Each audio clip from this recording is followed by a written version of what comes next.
자, 오늘은 이제 만 7년, 횟수로 이제 8년 되는 시간입니다. 교회는 건물이 아니고 사람들의 모임이죠. 교회는 사람이에요, 사람.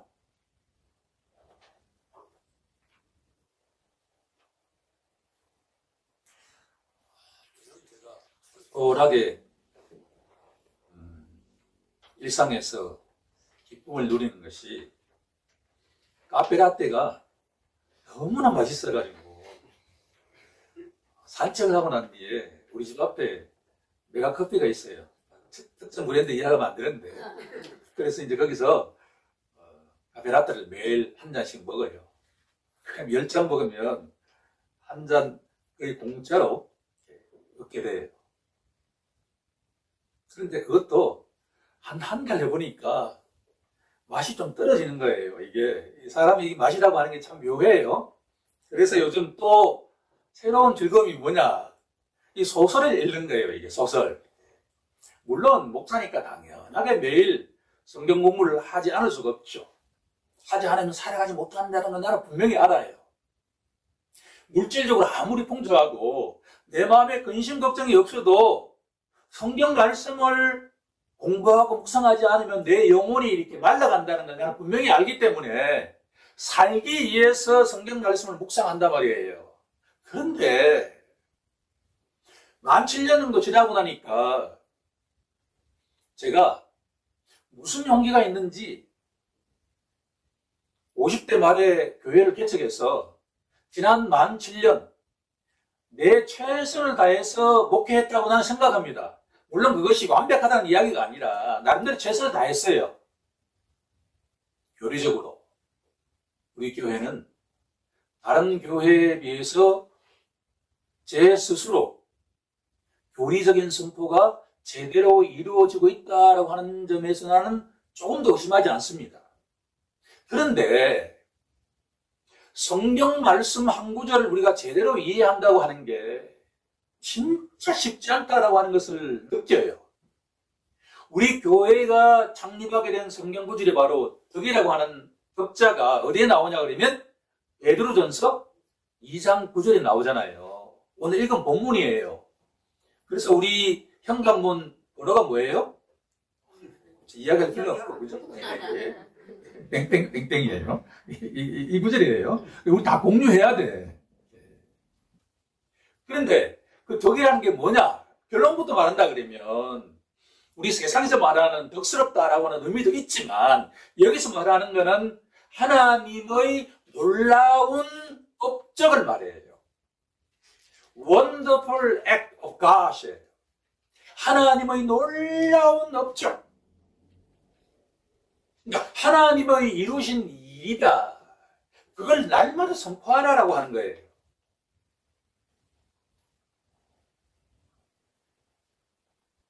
그러면 하나님이 뭘 하실까? 라고 질문할 때 요즘 소설을 읽는데 되게 재미있는데 많은 소설을 읽지만 요즘 내가 꽂혔던 소설이 무라카미 하루키의 소설이에요. 노예의 숲을 지난주 읽고 지난주에 해변의 카프카라고 하는 1권을 읽었어요. 기존에 무라카미 하루키의 책이 한 3권 읽는데 음악과 관련되어 있는 책이에요. 소설은 내가 본격적으로 읽었어요, 이번에. 그런데 이 소설을 읽지 않은 사람의 경우에는 좀 그럴 수가 있지만 제가 작년도 안식을 받아서 마드리드에 갔는데 우리 호텔 주위에 큰 책방이 있어가지고 책방에 쑥 들어갔는데 첫 번째 가장 핵심적인 코너에 어떤 책에 놓여 있으냐 그러면 하루키의 노르웨이 숲이에요. 이게 뭐지? 그런데 그 책을 읽어보니까 노르웨이와는 아무 상관이 없어. 비틀즈의 노래가, 그러니까 노르웨이 숲이라고 하는 이게 노래가 있어요. 거기서 나온 거예요. 자, 숲은 한자로 어떻게 되어 있죠? 숲, 몰이라고 해요. 자, 나무, 목 3개가 합하면 숲이래요. 이 소설 등장하는 내용은 제가 간단하게 이야기하면 10대 말의 와다나베라고 하는 이 소년이 있어요. 그러니까 고3 정도? 그런데 이 젊은이의 성장 소설이기 때문에 사랑관계가 주를 이루겠죠. 그런데 항상 세 사람의 삼각관계가 이루어져요. 고등학교 친구인 자기 기슭기라고 하는 친구가 있으면 한 명이 더 있어요. 나오코라고 하는 친구가 있어요. 그리고 기슭기가 교통사고로 죽게 돼요. 자살을 했는지 정확히 모르는 교통사고 죽고 난 뒤에 또 한 명의 사람이 미도리라고 하는 여자가 나와요. 계속 이 소설은 다 세 명이 삼각관계로 나와요, 이게. 그런데 제가 어떤 책을 봤냐 그러면 그 사이에 무라카미 하루키의 책은 기독교적으로 해석할 수가 있다. 어떻게 해석하느냐? 그러고 난 뒤에 그 책을 제가 꼼꼼히 읽으면서 와다나베의 여자친구가 정신병원에 입원을 해요. 그런데 정신병원에 입원한 그 여자친구와 또 그 속에 있는 레이코라고 하는 여자만이 어떤 고백을 하느냐? 우리 사람들은 다 비틀린 존재다라고 고백해요. 비틀린 존재. 그런데 세상 속에 살아가는 모든 정상적인 사람은 그런 고백을 하지 않는데 정신병에서 치료받는 사람은 자신이 비틀려 있다라고 하는 것을 인정하고 있다라고 하는 것이죠. 오늘 본문에 보면 하나님이 하신 위대한 업적 가운데 하나는 딱 하나로 요약하면 누군가를 어두운 데에 있던 누군가를 불러내요. 그러고 난 뒤에 불러내가지고 끝나는 게 아니라 어디로 들어가게 해요. 어디로? 빛인데 앞에 뭐가 돼 있죠? 귀한 빛으로 들어가게 하죠. 이걸 영어로 보니까 marvelous light라고 돼 있어요. 그러니까 놀라운 빛으로 들어가게 하셨다라고 하는 거예요. 자, 그러면 교회는 사람인데 어떤 사람이냐? 우리 각자는 전에는 어디에 처해 있었다는 거예요? 어둠 속에 처해 있던 자를 불러내가지고 손을 잡고 어디로 데려간다는 거예요? 놀라운 빛으로 들어가게 한 것이 사도 바울은 하나님이 하신 뭐라는 거예요? 여기다. 놀라운 업적이다 라고 하는 거예요.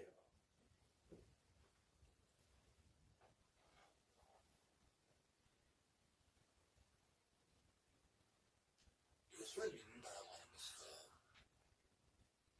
이 한 구절을 얼마만큼 이해하는가에 달려있다라고 하는 겁니다. 만약에 이 세상에서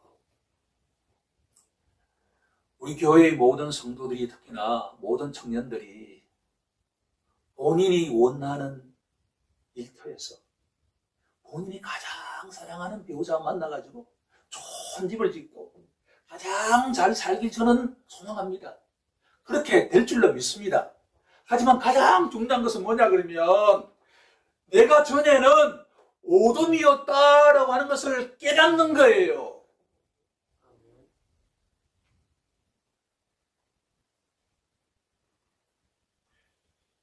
지금까지 선포를 하는데 어떻게 선포를 했느냐? 성경 말씀에 있는 내용을 나의 체험 등등에 비추어서 저는 선포하려고 노력했어요. 나는 그것이 어느 정도 성공했다고 바라봅니다.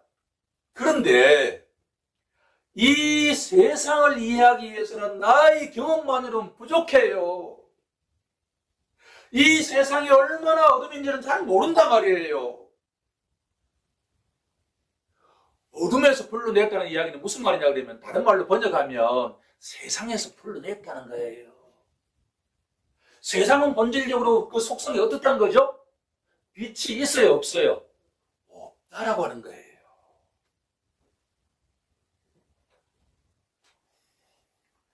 에베소서 5장 8절을 한번 찾아보면 뭐라고 돼 있나요? 에베소서 5장 8절이 우리 덕성교회의 창립 정신을 정확하게 드러내고 있어요. 우리 주님이 사랑하시는 우리 김진수 집사가 오늘 기도할 때 이 구절을 이야기하는 걸 듣고 난 뒤에 야, 하나님은 참 묘하신 분이다. 너희가 전에는 뭐라고 돼 있죠? 너희가 전에는 어둠이더니 이제는 뭐라고 돼 있죠? 빛이다. 이게 성경 66권을 다 요약하는 내용이에요. 그럼 제가 하나 빠뜨린 게 있죠? 너희가 전에는 어둠이더니 이제는 뭐예요? 어디 안에서? 주 안에서. 번역하면 뭐죠? 예수 그리스도 안에서 빛이라는 이야기예요.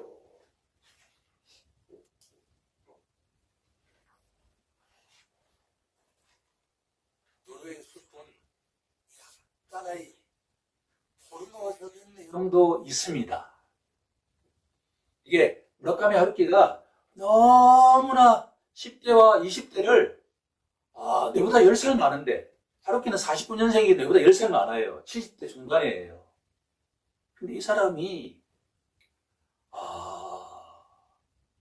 지난 40년 동안에 조금도 변함없이 실천하고 있는 내용이 뭐냐 그러면 잠은 몇 시에 자냐 그러면 9시에 자요. 일어나기는 몇 시에 일어날까요? 4시에 일어나요. 몇 시간 자죠? 7시간 자요. 나쁘지 않은 잠이에요. 그걸 40년 하면서 글을 쓰는데 오전 내내까지 글을 써요. 그러면 한 5시간, 6시간 글을 쓴다는 거예요. 그리고 매일 하는 게 마라톤을 해요. 10km 뛰고 그 다음에는 샤워하고 난 뒤에 자기가 좋아하는 일을 해요. 무라카미 하루키는 음악의 대가입니다. 오자와 세이지라고 하는 제가 좋아하는 보스턴 심포니의 그 음악 감독이 있어요. 그 사람하고 둘이가 이 음악적인 대화를 하는데 밀리지가 않아요. 오자와 세이지와 대화를 하는데 무라카미 하루키가 밀리지가 않는단 말이에요. 그 이유가 가운데 하나가 대학교 와스다 대학을 다닐 때 레코드점에서 알바를 했어요. 수년간 했어요. 그런데 그게 도움이 되었겠지만 기본적인 음악적 식견이 깊다라고 할 수 있죠. 그러니까 이 사람이 우리가 본받아야 될 내용 가운데 하나가 어떻게 그렇게 일관되게 규칙적으로 리듬감 있게 삶을 살아갈까라고 하는 점에서는 저는 우리가 배워야 된다고 생각합니다. 그런데 노래의 숲의 제일 마지막 내용이 뭐냐 그러면 그렇게도 삼각관계 속에서 삶을 살아가던 이 와다나베라고 하는 친구가 처음으로 한 사람만 찾아요. 그게 바로 미도리라고 하는 여자예요. 이 삼각관계가 이제 정상적인 관계로 나아가죠. 무라카미 하루키에게 미도리가 누구냐라고 질문한다면 바로 나는 그 메타포, 은유가 예수 그리스도다라고 해석해야죠. 누구에게나 우리가 자신이 이 땅 위에서 무력하고 연약하다라고 하는 것을 인정하게 하는 시간은 하나님의 은혜가 시작되어 있다라고 볼 수가 있습니다. 그러면 오늘 본문 속에 세 가지로 한번 이제 들어가 보겠습니다. 충분하게 준비 과정이 되었습니다. 첫 번째로 교회는 그 자리를 정확하게 알아야 된다라고 하는 거예요. 우리 속담에 이런 속담이 있죠? 자리가 뭘 만든다? 사람을 만든다. 교회는 사람인데 이 교회 속에 속해 있는 사람은 신문상의 급격한 변화를 겪은 자다라고 하는 겁니다. 첫 번째 갈로의 정답은 신분.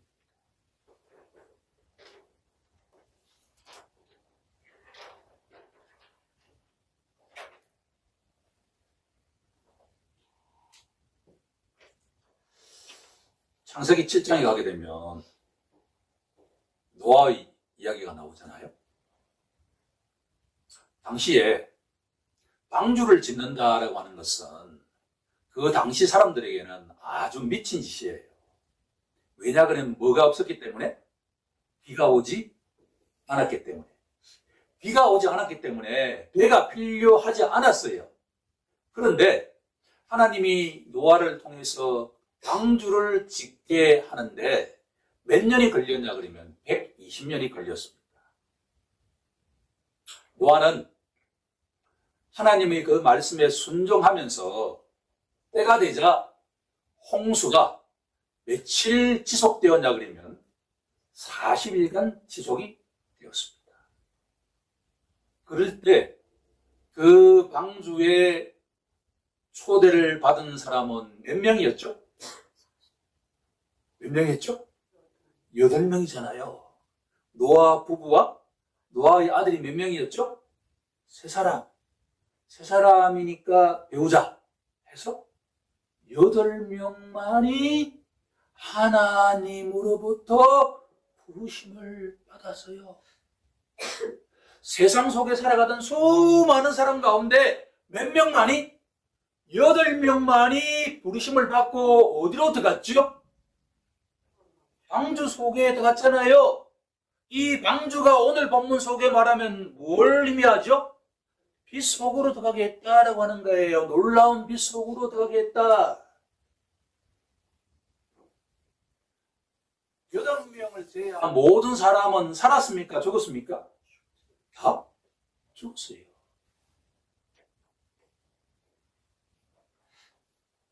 두 번째 성경 이야기 한번 나아가 보죠. 창세기 19장에 가면 어떤 내용이 나오죠?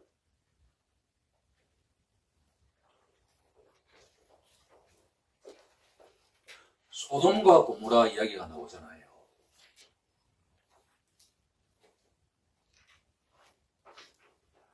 소돔과 고모라가 동성애가 그 사회에 만연할 정도로 도덕적으로 타락했고 하나님을 다 잊어버리고 살아가던 그 중에 의인 롯을 기억하면서 롯수가 하여금 어떻게 하나님이 명령하시죠? 그 소돔과 고모라부터 빨리 탈출하라고 하잖아요. 그럴 때 그 사회들은 뭐라고 이야기하냐 그러면 아니 지금까지 이렇게 잘 살았는데 왜 이 소돔과 고모라 땅에서 벗어납니까? 라고 합니다. 하나님께서 그들을 어떻게 하셨죠? 롯과 그 아내와 2 딸을 불러내었습니다. 그 2 딸을 불러내어서 빛으로 인도해 가시는데 롯의 부인은 어떻게 되었죠? 결국은 그 소돔과 고모라를 다시 보다가 소금 기둥이 되었지요. 세 사람만이 살게 되었다라고 하는 것을 알 수가 있습니다. 우리 신약으로 가서 누가복음으로 우리 한번 가볼까요? 누가복음 16장에 가게 되면 사복음서 가운데 유일하게 증거되고 있는 내용인데 거지 나사로의 이야기가 있습니다. 나사로는 너무나 이 땅에 살아갈 때 너무나 먹을 것이 없어서 부잣집에 가가지고 그 집에서 던지는 부스러기를 먹으면서 살아갔습니다.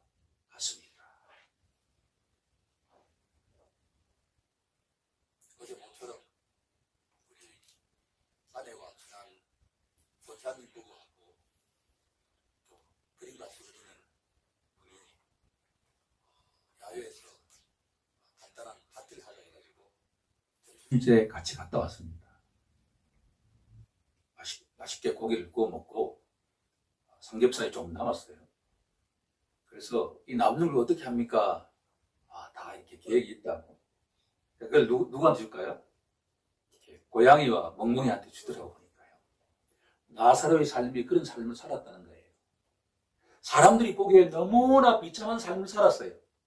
그런데 똑같은 날 거지 나사로도 죽고 이 부자도 죽었어요. 그런데 거지 나사로는 어떻게 되었죠? 아브라함의 품에 안겨 있어서 너무나 편안하게 보내고 있는데, 이 땅에서 그렇게도 떵떵거리면서 살았던 부자는 어떻게 되었느냐? 목이 너무나 타가지고 나사로에게 나에게 물을 한 방울 찍어서 달라고 하잖아요.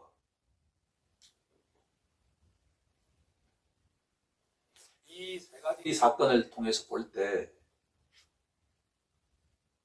교회에 소속되어 있다고 하는 것은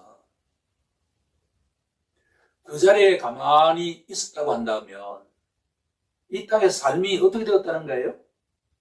영원히 죽음으로 빠졌을 것이다 라고 하는 것을 의미합니다. 하나님께서 그 이유는 알지 못하겠는데 우리 각자를 어둠에서 불러내어서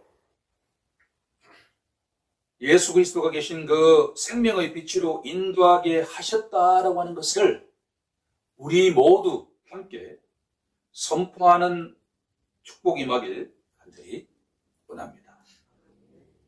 두 번째 갈로의 정답은 뭘까요? 당연히 덕이 되겠죠. 하나님의 아름다운 덕입니다.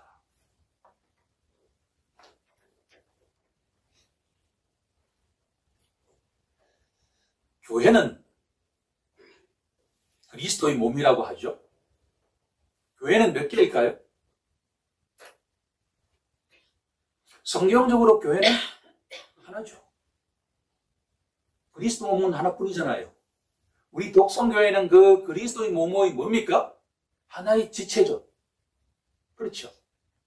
자, 그러면 우리 각자들을 하나님께서 그 어둠에서 불러내신 과정을 한번 생각해 보자라고 하는 거예요.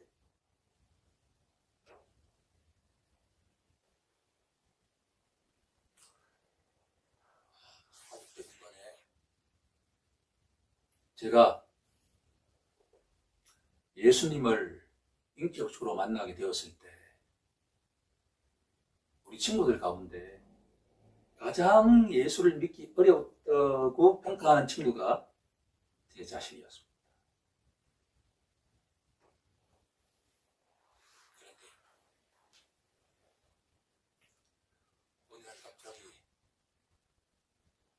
제가 지금까지 살아왔던 그 모든 것들이 다른 사람 눈에는 참 온유하게 보인다. 부족할 게 뭐 있느냐? 이런 등등의 말을 들었지만 내 내면 속에는 가장 밑바닥을 쳤다라고 하는 것을 저는 깨닫게 되었습니다. 혹시 지금 우리 삶 속에 왜 이런 일이 계속 생기지? 나에게 왜 이런 일이 일어났지? 이런 등등의 생각이 떠오른다고 한다면 바로 우리가 지금 이 순간 그때가 내가 어둠에서 생명의 빛으로 인도함을 받는 시간이다라고 하는 것을 깨닫는 우리 모두가 되길 간절히 소망합니다. 우리가 하나님의 자녀가 되었다라고 하는 것을 성경은 몇 가지로 이야기하냐 그러면 9절 초반부에 보게 되면 네 가지의 신분상의 변화가 일어났다라고 이야기합니다. 너희는 택하신 족속이다. 혹시 지금 우리 각자의 이름이 생명책에 기록되어 있다고 다 믿으십니까? 생명책에 기록되어 있다라고 하는 게 얼마나 큰 축복인지 우리는 깨닫고 있습니까? 우리가 생명책에 기록될 정도로 우리가 예수 믿기 이전에, 예수 믿고 난 다음에 하나님께 이쁜 행동과 말을 한 적이 있는지를 되새겨보는 시간이 되길 간절히 원합니다.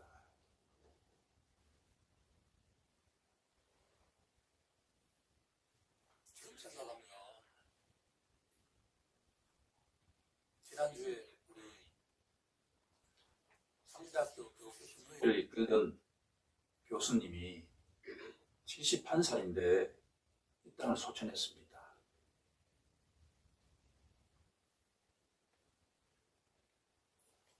제가 한 번도 생각해보지 못한 지점은 그분이 이 땅을 떠날 때 내가 그 자리에 가서 설교하게 될 줄은 전혀 몰랐습니다. 제가 예수를 믿기 전에 아마 거의 그 지점이었을 거예요. 그분이 나에게 오시더니만, 임 교수님, 제가 꼭 드릴 말씀이 있다는 거예요. 뭡니까? 예수를 믿으셔야 합니다. 예수를 믿지 않으면 우리 인생이 다 험한 것을 아시죠? 제가 그때 뭐라고 이야기했을까요? 아, 예, 예수 믿겠습니다. 이렇게 이야기했을까요? 택도 없는 소리 하지 마세요. 우리 집은 불교를 믿는데 무슨 그런 이상한 이야기를 합니까? 무안할 정도로 제가 답변을 했어요. 그러니까 그분이 무안해가지고 자기 용무선이 쑥 들어가 버리더라고요. 그런데 얼마 지나고 되어서 지금까지 제가 살아왔던 그 모든 것들이 바로 어둠이다라고 하는 것을 내가 인정하는 시간이 찾아왔습니다. 제 경험적으로 본다 그러면 내가 할 수 있다라고 하는 것을 내 인생의 목표로 살아왔어요. 그래서 그 목표를 내가 많이 성취를 했단 말이에요.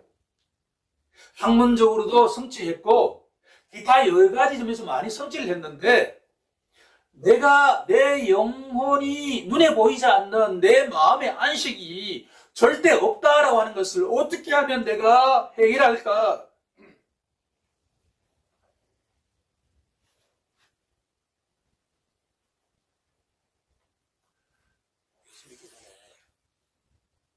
내 고등학교 친구하고 이렇게 만나면 노래방에 가서 독주를 마십니다. 옛날이에요. 지금 이렇게 하는 게 아니라 옛날에. 그러고 난 뒤에 마치고 집으로 돌아오면 너무나 기뻐요. 이건 경험해본 사람만 알아. 너무나 기뻐. 근데 집에 가가지고 내가 내 서재에 앉아가지고 조금 있으면 그 기뻤던 게 완전하게 내려가면서 슬픔이 막 몰려와요. 뭔지는 몰라. 그럴 때 내가 뭘 들었냐 그러면 바흐 음악을 들었습니다. 바흐 음악을 들으면 내 마음이 많이 평강하고 난 뒤에 잠이 들어요. 근데 그러고 난 뒤에 예수를 믿고 난 뒤에 그 모든 것들이 다 뭐예요? 허망하다는 것을 알게 되었다는 이야기예요. 예수님이 아니고서는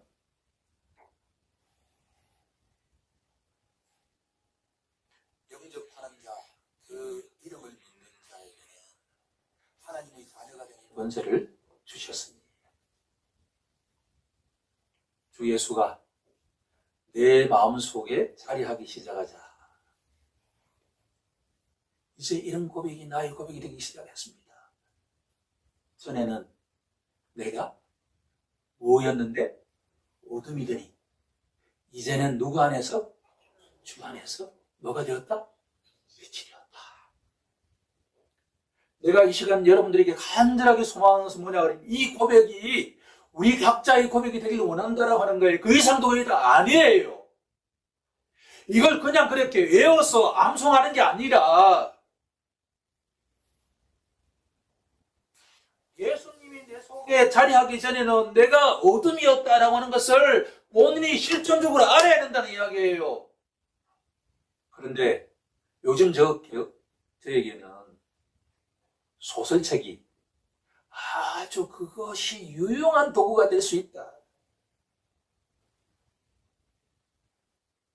세상에 어떤 사람도 뭐냐 그러면, 소설 속에 나와 있는 인물은 뭐냐 그러면 다 어둠 속에 살아가는 하나의 실존적 인물이에요.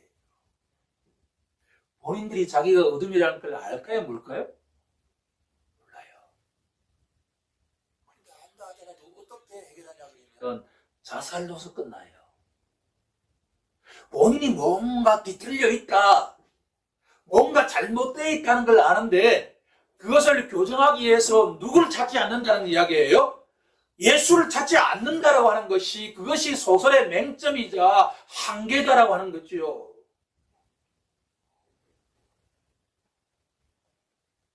우리 교회 성도들이, 특히나 우리 교회의 젊은 청년들이 성경책을 큐티하면서 동시에 소설도 읽는 것과 같은 축복이 임하길 간절히 원합니다.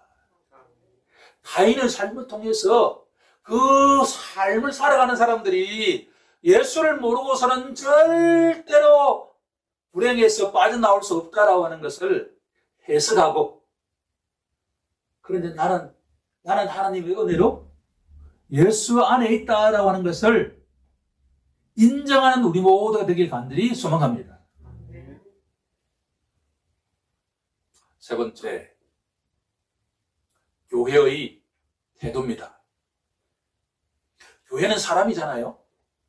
그러니까 예수 믿는 자들의 태도가 어떻게 되어야 할까라는 것.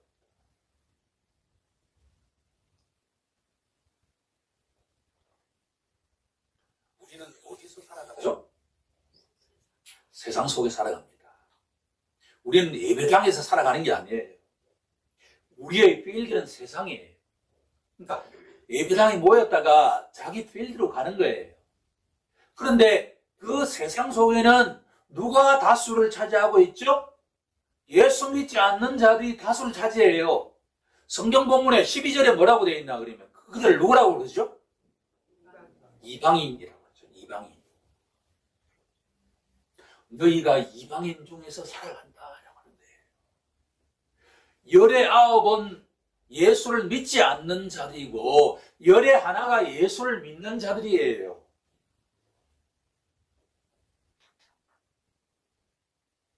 하나님은 우리가 생명책에 기록된 오늘 이 땅을 떠나도 우리는 어디서 삶을 살아가기 시작하죠? 천국에서 삶을 살아가기 시작하잖아요. 그런데 이 세상에서는 어떤 태도로 살아가야 되냐는 이야기예요. 그것은 나의 신분상의 변화를 정확하게 아는 자만이 그렇게 살아갈 수가 있습니다. 제가 전에는 말이에요, 외모적으로는 대통령인데, 외모적으로는 내가 판사 검사인데, 외모적으로는 내가 닥터인데, 외모적으로는 내가 교수인데, 그런데 내 속에 누가 없으면, 예수가 없으면 하나님 보시기에 가장 비참한 자다라고 하는 거예요. 전에는 내가 너무나 비참했던 자였는데, 하나님 보시기에 너무나 비참했던 자였는데, 이제는 내가 어떤 사람이 되었죠? 왕 같은 제사장이 되었다. 거지 나사로가 이 땅을 살아갈 때는 가장 비참한 자였는데 하나님 보시기에 어떤 자로 보였다는 거예요. 그 나사로가 왕이었다라고 하는 거예요.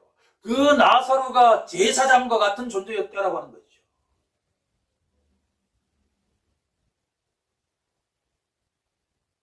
자리가 사람을 바꿉니다. 내가 있는 자리가 어떤 자리라고요? 세상 사람들이 아무리 나를 하찮게 여겨도 나는 어떤 존재죠? 하나님의 택한 족속이요, 왕 같은 제사장이다. 왕이야. 다윗 같은 왕이다. 라고 내가 인식한다고 한다면, 내가 깨닫는다고 한다면, 나는 세상 속에서 막 살아야 될까요? 세상 속에서 어떻게 살아야 될까요? 아버지가 원하시는 방법으로 살아가야 되지 않겠습니까? 아버지가 어떻게 원하시죠? 12절에 뭐라고 되어 있습니까? 반복되는 단어가 하나 있죠. 어떻게? 착하게 살아야 된다. 선하게 살아야 된다. 너희가 이방인 중에서 행실을 선하게 가지고 너희 선한 일을 보고 선하게 살아야 된다. 착하게 살아야 된다. 저는 이 단어를 이렇게 번역하고 싶습니다. 정직하게 살아야 된다고 말합니다. 정직하게 산다는 이야기는 거짓말을 하지 않는다 그런 차원이 아니라 내가 실존적으로 전에는 뭐였다는 걸 인정한다는 거예요. 전에는 어둠이었다. 하나님이 떠난 곳은 어둠이에요. 내가 전에는 하나님을 알았다는 거예요? 몰랐다는 거예요? 몰랐다는 거예요. 이걸 인정해야 돼요. 우리가 이걸 인정하지 않으면 우리는 이 예배당을 빠져나가고 난 뒤에 한 주 살아가면서 자기도 모르게 어디 속에서 살아갈 수가 있다는 거예요? 어둠 속에서 살아갈 수가 있다는 이야기죠. 즉 하나님 없이 살아갈 수 있다는 거예요. 내 속에 예수님이 계시는데 예수님을 무시하고 살아갈 수가 있다는 이야기죠.